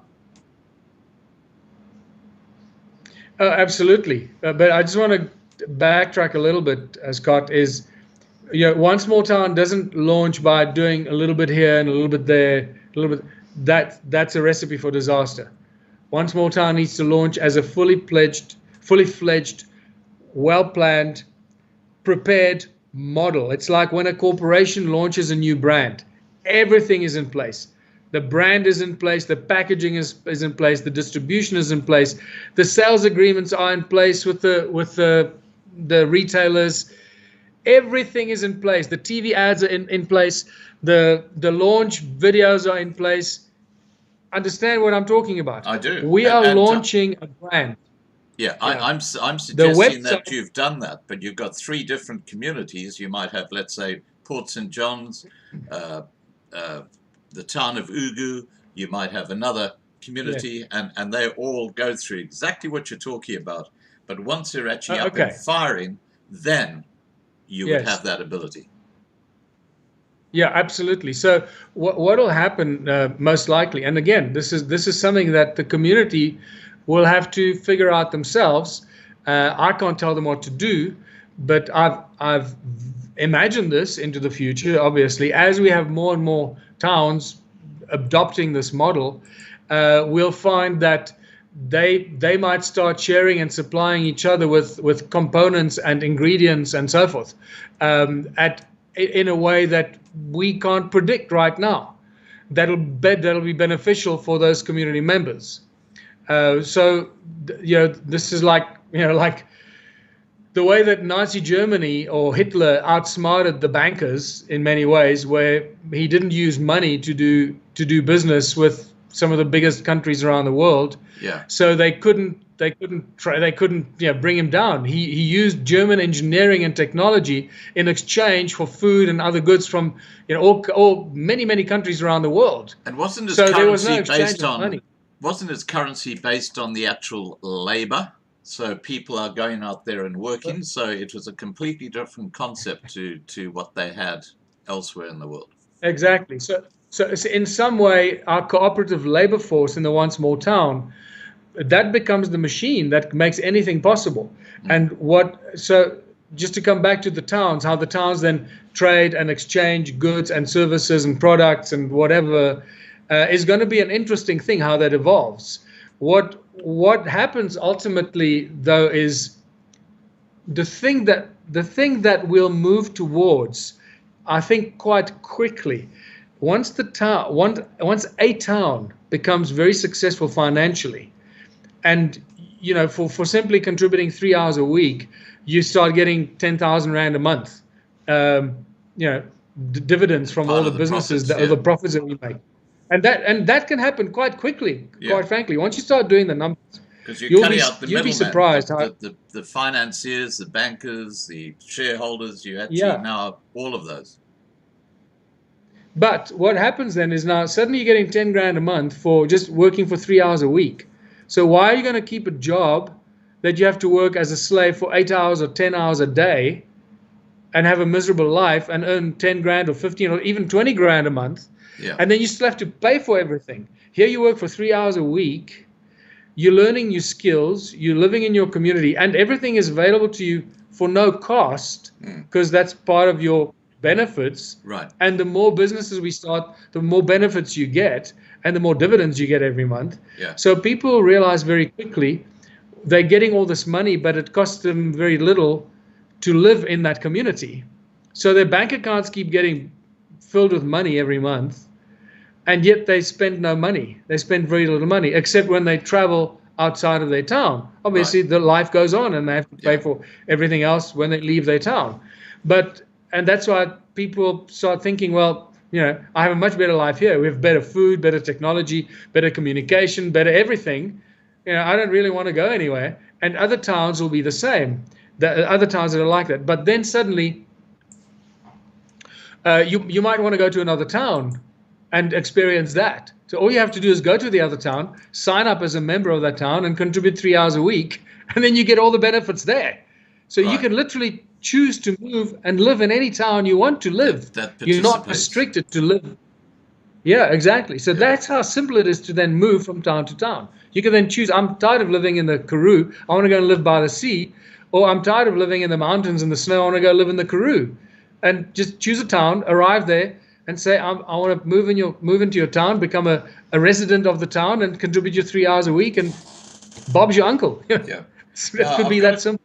I've got a couple of questions for people in the side chat. Hold on, sorry, Scott. Yeah, carry on. Sorry, Scott. I forgot the most important thing. So once people realize that every month they get all this money, and yet they don't need to spend any money, and they have all the stuff that they've never had before, and that's when people start to realize very quickly. That's where the rapid expansion of consciousness happens. It is inevitable. It's going to happen very quickly. And people start to realize, oh my God, look at this. We don't need money because money does nothing. Okay. We need each other. Right. Look what we've accomplished by working together. And I'm not using the money. We're not using the money. And yet we get all the stuff. Can you see? And that's when the penny drops for people. We don't need money. Money does nothing. People do everything. And that's when the idea of that we need money will very quickly dissipate from our reality. Okay, now but we can't start off with that. Yeah, we can't start off with that as a sales pitch because that scares people. Yeah, I've got a couple of questions related to this 3 hour thing. Garnet says, if everyone must work 3 hours a week, what about those with medical issues or retired people who cannot work? And Ben has asked, if you have a hospital there, it would mean staff 24/7. This means 24 hours. How would this run, only putting in 3 hours a week? Okay, people are confusing 3 hours a week as community projects and 3 hours a week as contributing towards the labor force of businesses. They're confusing that with the running of a business itself. So the business needs to be set up with the expert, whether it's a bakery with a master baker or an engineer, master engineer in an engineering shop and so forth. So every business runs on that principle. All the other labor, whether it's the driving, the holding, the security, the receptionist, the whatever, all the other labor that costs huge amounts of money, that's what the rest of the community will contribute. Obviously, we use blockchain technology. We're not stupid. We know how to set that up so that if we have a surgeon in the town that wants to contribute 3 hours a week, we're not going to make him sweep the streets or cut the lawn in the park. We're going to make sure that that surgeon goes for 3 hours a week and performs some surgery or sees people or treats people at the hospital. So the hospital, by the way, is one of the great models of what we can do for our community, a community-owned hospital, or what I often call a health and wellness center, because the word hospital comes with all kinds of legislation. But a health and wellness center, you can be curing cancer, you can be doing all kinds of things, and it doesn't have to be called a hospital. So people need to, I really highly recommend, go onto the One Small Town website, watch all the frequently asked questions, because what you're asking here are the questions that come up like clockwork. Right. It's the same question over and over and over and over again. Like I said earlier, I've heard this question probably 10,000 times before. So understand, this is not new to me. But what it does, I get excited about this because it just shows me that we're all worrying about the same things, right? And in fact, I'm going to turn this around, right? Over the many years now, I've come up with probably about 13 most frequently asked questions. And some of these, like, what about the elderly and the sick? What do they do? Well, elderly people aren't useless. Elderly people are actually some of the most valued and should be the most valued members of our community. Some of the elderly people are the smartest, the wisest, the most experienced, and so forth. So just because they're elderly and they can't walk or they can't carry things doesn't mean that they can't be critical and integral members of the One Small Town community. They can do all kinds of things, and I'll let you run away, let your mind run away with people, elderly people, what they can do, and you'll be surprised when you allow your own imagination to run wild with you, what you're going to come up with. I don't want to give you all the answers. I want you to do some work as well, and when I say you, I mean the people that are asking these questions. But you can go to the frequently asked questions and watch the answers there. Right. So on onesmalltown.org, Okay. this is one of the answers that FAQs that I answer there. So everybody is embraced. Keep in mind that once you contribute your 3 hours a week, also then allows you to the treatment in the health and wellness center. It's absolutely one of the first business plans and business models that we as the community should put out there for investors to invest in. Okay, it's Right. always food, healthcare, shelter, technology, etc. Water, and the healthcare, absolutely. So we will probably have one of the world's leading health and wellness centers where we cure diseases that other hospitals and places can't even think about, because we have that technology, and those people will be invited and encouraged to come and work in those communities. So if you are a member of our community, all those services are free to you. If you contribute your 3 hours a week, you have free medical aid, free hospital care, free surgery, free everything. Because that's how we've structured it. And people that don't understand it, that are still new to it, that are still asking these questions, I can't answer all the questions here tonight. So please go watch the videos and inform yourself and just immerse yourself in this. It's very simple. And you'll start seeing the answers very clearly the moment you start, once you start getting deeper into this philosophy. Right. Now, But can I just, on a related question, we had the recent situation where SAPRA, which is the South African Health Pharmaceutical Regulatory Authority, funded by Bill and Melinda Gates Foundation to the tune of something like $3 million a year, they refused a license for doctors to actually approve ivermectin as an option for people to use to combat COVID-19. Now, clearly that was because of Moderna, which the Bill and Melinda Gates Foundation own, which is a vaccine, which is obviously what they're trying to push, and they don't want alternative therapeuticals like ivermectin to be recognized as something that will actually stop that virus in its tracks. What about the situation in a one small town where you've got this health and wellness center? Would they have the autonomy? Because I don't think they can have the autonomy, because you still have this bloody government bureaucracy that sits on top. But the question is, would that health and wellness center have the authority to say, within our small community, you can use ivermectin to combat COVID-19? Yeah, look, you're running head on and trying to fight the beast. That's not what we're doing. We must never ever do that. This is why one small town model never promotes fighting, no violence, opposition, or conflict, or fighting anything. But that's we not are violence, creating that's a new common system. sense. That's common sense that ivermectin works. No, hold on. I'm coming to this. So I'm just setting the scene here. So one small town model really is just creating a new alternative that makes the current system obsolete, and we do that quite quickly. Keep in mind that there are traditional healers and natural medicine. Ivermectin, in some ways, one could argue, falls into some of those categories.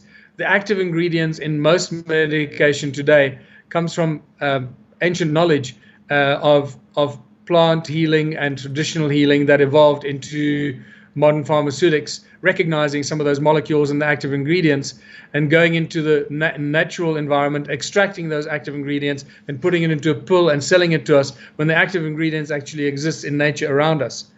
Right? Harry Hockney was a great example when he discovered his cures for cancer and set up all these cancer treating clinics all over the USA, and then the American Medical Association tried to take him out. I think it took him about 20 years to eventually get rid of him because he was a wealthy individual, smart individual, and he ran circles around them for a long time, treating people with cancer and so forth. But I'm not suggesting we're going to fight them and oppose them. I'm suggesting that we are smarter than them. We use their tools that they've created. And those tools, some of the tools that they've created, are the very powerful traditional healers and the traditional healing laws and the freedoms that are granted to traditional healers and so forth. So what one individual might call ivermectin, we would call something else. And it might do the same as ivermectin, but actually be a slightly different formula that falls under the traditional healing formula. I hope I'm explaining to you how Yes, some of these things can be. I think that's a beauty. Okay. I like it. So, and not only that, let me come back to the one treatment that everyone is ignoring. The primary treatment for all disease is vibrational energy, magnetic and vibrational healing. Okay, and if people don't know this yet, this is obviously a passion of mine, and it's something that I've spent many years studying and researching. We can treat and cure all disease with frequencies, because we come from frequency. We are a frequency. Our bodies are just manifestation of certain frequencies that are clustered together in trillions of cells that each vibrate at different frequencies, manifesting in different shapes and atoms, and that make molecules and cells and organs that are held together by a coherent unifying frequency called our body. So all cures for all diseases can be found within resonance frequency medicine, and that includes genetic treatment. In fact, we can program genes and DNA with frequencies to then have a specific effect. Now, I don't say this because I think so. I say this because I know so, because I speak to some of the world's leading geneticists. And these guys, when you start talking to people on that level, what we can do with that technology is simply spectacular. So when I talk about health and wellness centers, I'm talking about a completely different experience to what you get in the hospitals today. Yeah. When it comes to blunt force trauma, like, car accidents and people's bodies being ripped apart, yes, of course, there we need surgeons to come and quickly stitch you up and make sure that your body doesn't fall apart. But what happens after that? What happens if your leg's been chopped off? How we can put it together? If your leg is rotting with gangrene, how we can cure that with oxygenated water and specific frequencies so your leg heals completely, so you don't even realize or see that there's any scar tissue. If you got bad third-degree burns all over your body, with special treatments, with oxygenated water treatments and special frequency and vibrational treatment in water, you can cure those burns that you don't even see that that person ever had burns on their bodies. That goes for scars, that goes for internal scars. We deal with organ replacements and growing organs and so forth. All of this stuff is possible. All of this stuff is out there for us to use. But the big pharma will never... Yeah, well, they were not going to allow that to happen in mainstream hospitals. Yeah. So we're going to do that in our health and wellness centers, and we're not going to say that we're regrowing organs. We say, if you have kidney problems, come to our health and wellness center. We've got great results with people with bad kidneys. So we know what not to say. We're not stupid. Yeah. Well, look, I just have one thing to say about what you've just been telling us there, Michael, and that is that when you consider the complexity of what makes us us, and people still don't believe that there's a God, well, then they are idiots. And when you get someone like Bill Gates from Moderna trying to stuff something into your body called messenger RNA that actually fiddles and breaks down your DNA and replaces part of what God has put in your body, then you know who the butcher of Baghdad is. Yeah. Well, I actually call him the Antichrist. Yeah. Sorry, back to you. It's a very important statement that it's obviously a very sensitive subject, and I don't really want to get involved in that debate, but just want to say one thing. The moment you put mRNA, messenger RNA in your body, you're putting a computer program into your body that messes with your DNA. Exactly. It reprograms your DNA. And we don't know what that mRNA was coded for. It's like putting a computer program into your body. And there could be thousands of different diseases and things programmed into that messenger RNA that can affect your DNA over a period of time. But that's a very sensitive subject. I don't want to go into that. I want to talk about the good news. We have a solution for all these problems. Guess what? The geneticists in our Health and Wellness Center know how to overcome that problem, by the way. But your advice is don't get the vaccine. Let me put it that way. Yes, that'll be my personal advice is think before you take that route. I just want to give you this analogy, Michael, and then we're going to wrap up the discussion, and I'll ask you to tell people. Okay, I just want to give you this analogy. Okay, Bill Gates. Anyone who's got Windows on their computer, you see this annoying message that comes up on a regular basis saying Windows is going to update your computer. Now, when you consider what they're doing with this vaccine, they're talking about booster shots every 6 months. They're already frigging around with your DNA.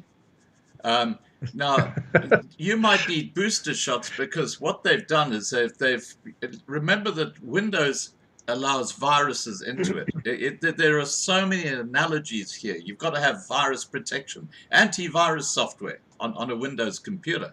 And here he is now putting booster shots into our bodies that's going to frig around with, if you think of software, it's like they're modifying the software of the body. It is extraordinary. And this has been pushed around the world by countries, by governments. I can't believe it. And there is absolutely no proper testing that's been done for it. Sorry, back to you. Yeah, look, I just feel sad for people that are rushing like lambs to slaughter to get their vaccines, exactly. Not knowing what they have no idea what they opening themselves up to, and I just pray for them that they somehow escape the terrible consequences of what they are about to inject into their bodies.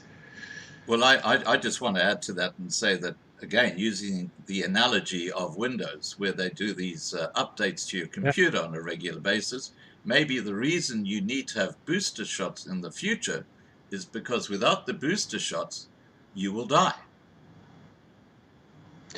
Well, at this stage, the irony of this is that all those that are rushing towards getting the vaccine are generally the uninformed and the unconscious people that have not done their homework, that still trust the governments and trust the butchers like Gates and Fauci and that horrible crowd.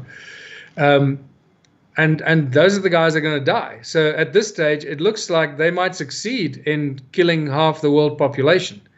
But what the consequence is that the awakened and informed individuals will remain. So what have they accomplished? Yeah, not much. It's confusing. It's confusing for me. I'm not sure what to make of this at this stage. Yeah. But I know what the solution is. One small town is a solution. Great. Well, look, we'll be watching the space with great interest. And look, is there a message you'd like to give to people watching this video right now, or people who will watch this video later on, regarding one small town? What your goals are? I'll leave it. The floor's open. You tell us what your thoughts are. Yeah. Thanks, Scott. First of all, recognize that the world we live in is messed up. There is no fixing it. We can't fix it. So we have to create a new system that makes the current system obsolete. One Small Town is that model. It's that platform that uses the tools of enslavement and turns them into tools of liberation, that turns our small towns into places of prosperity and abundance, where we use cooperation and collaboration to create this prosperity and abundance, where we stop competing against each other and killing each other and dividing each other. We unite as a unit, like the trillions of cells in our bodies, all working together in coherent, resonant harmony to keep our body healthy. If we do that as a community, all the components of our community, or every individual being a cell working together towards a greater well-being of the body of the community, we will have a healthy community. So go on to the onesmalltown.org website, watch all the videos, read as much as you can, get the Ubuntu book to get the foundation of this philosophy, the much more deeper philosophies behind how the One Small Town emerged. Watch all the videos. Become a patron of One Small Town. Make a small contribution so you can help me run a successful office with enough funding, so we have enough competent people to help me run a successful office, because it's exploding into the world, into many countries, and I need as much help as I can. I mean, financial help, so I can get people what they're doing, because I can't work with volunteers. Volunteers can only work for so long, and then they bail out and they leave you hanging dry. So the way we keep the office strong is through thousands of people becoming patrons of the One Small Town model and philosophy, and contributing your 10 or 20 or 50 or $100 a month that you can afford. Whatever it is you can afford, make that monthly contribution. The more money we have to work with, the more successful we'll become, the quicker we'll do this. One Small Town is coming. It's just a matter of time. It is now almost out of my hands. It's about to be handed over to the people, and we just need to drive it home for that last sort of stretch. We're in the home run of the marathon. We're in the last lap of the marathon right now. So inform yourself, watch as much as you can, become a patron, and then do the next most important thing. Tell everyone. Share the One Small Town videos and YouTube links and website links with everyone you know. It is a solution for every problem we face as humanity today. And on that note, I wish you well wherever you may be, and we'll see each other in a One Small Town somewhere around the world.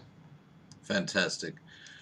Michael, I just want to thank you for being our guest again on Loving Life and lovinglifetv.com. You know, you are a fascinating fellow, and it's always a pleasure talking to you, because you think outside the box, and I love that, because so many people, as we were just saying a moment ago, are encapsulated by fake news and what they're pushing out there, and it's so great to have someone who's got such an interesting life. I mean, wow, I've visited you in 2011 in Mpumalanga, and I spent an afternoon listening to what you were talking about in your museum, and the stones that made that, you know, like the bell sound, and it was quite an extraordinary day, and I've never forgotten it. And yeah, look, I just want to say thank you so much, and I wish you every success with One Small Town, because you are a very, very smart man, and I do enjoy chatting to you. Well, Scott, thank you. Thank you very much. Thank you for bringing me into your world and sharing this vision with your viewers and your listeners. And I hope that they take this and they become the seed of consciousness in their own community and make this message go viral. Fantastic. So until we speak again, thanks very much. Very welcome. And what I'll do is I will send you a copy of the link. So if you want to put that out to your Facebook groups and stuff like that, you're welcome to do that. And I'll let you know when we've got I'll let you know when we've got your channels included in the contributing channels on Loving Life TV, so that you can go and have a look. And as I say, we'll back up all your videos onto the cloud, so that if those nasty people at YouTube pull the nasty on you, doesn't matter. Excellent. Thank you, Scott. Till next time. Take care. Bye for now. Okay, guys, that was Michael Tellinger What an amazing fella.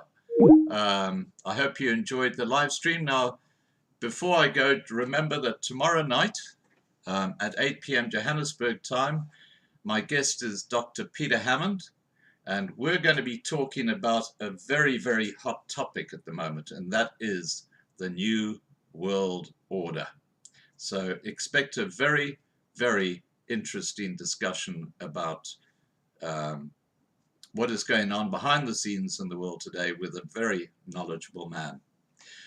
Alrighty, take care, and I'll leave the side chat open for a short while so you can say your goodbyes, and I hope to see you tomorrow night, 8 p.m. Johannesburg time.